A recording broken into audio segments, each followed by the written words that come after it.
But Van Neumann says, we have a problem.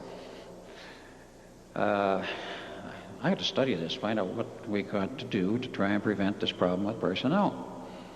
So the Navy demurred for a few days, a week, and then finally they came up near the end of July and said, you have a drop-dead test date of the 12th of August, 1943. You will either complete the test by that date or forget it. Nobody could understand why. I went to Hal Bowen Sr., who is the director of the Office of Naval Engineering, and asked him, what's this all about? And saying when we have to finish an engineering test by. He says, well, I know it came from pretty far up the line. He says, I don't know why. I'll check into it. He did. It came from the CNO, Chief of Naval Operations. It was then Admiral King. And those were the orders. It made no sense. Because the Chief of Naval Operations is concerned with the conduct of the war in all theaters of operation insofar as the Navy is concerned, and he is not concerned about engineering tests. But he transmitted the order. We didn't know then where it came from. We've long since have found out, and the answer is in my lecture tomorrow night on the Montauk Project. Nevertheless, we had that date, we're stuck with it. We modified the equipment somewhat, particularly because the Navy somewhat relented on the requirements. They didn't need optical invisibility. In fact, they didn't even want it. They just wanted radar invisibility.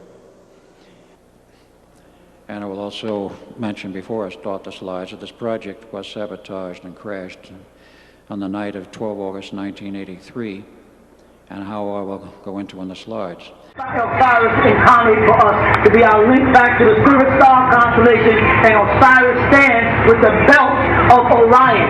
The three pyramids of Khufu are set up to realign us with the Orion sky, because that's how we got in here.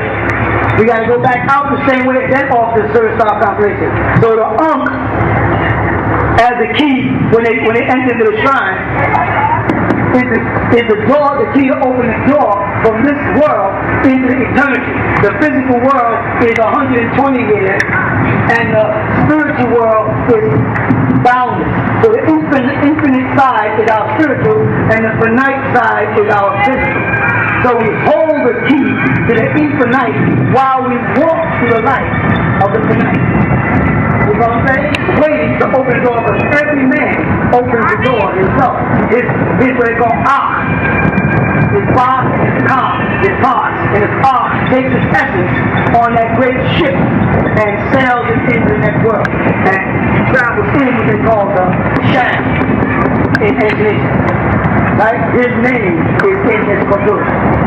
And it's locked. When that thing is closed, like a Stargate, if you take that Kadush and close it, you get this. Once your name is in the Kadush, you have the women. I don't want to hold you up too long here. You have the square, the circle, and the square outside. Once the Stargate is locked and the fifth element is in place, then the vortex opens. That's all.